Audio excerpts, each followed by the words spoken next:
Sant Vicent.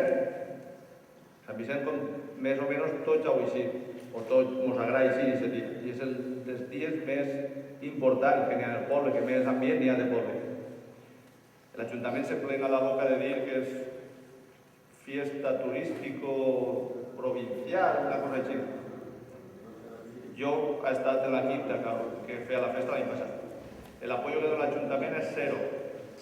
És més, fica totes les pegues que puga. Sí, el multifuncional te'l dicen a la quinta que li correspon aquest any. Però les passades de Sant Vicent això prefereixen que estiga tancat antes que deixar-lo a les quintes. Xina, te diuen que és que costa diners. Nosaltres pensem que costa el mateix. Tindreu tancat que obert. Això té que estar obert a la gent. No només a una part d'esta gent. O una associació. I aquesta associació, clar que té el dret, però igual que totes les demés. Enguany, el desfile de l'associació del càncer que feien tots els anys no s'ha pogut fer. Perquè la fetge que li donaven no quadrava. Perquè la fetge que ells volien, així n'hi havia un bingo. Jo crec que un bingo, sent important, potser se pot canviar el dia. Doncs no. Per què?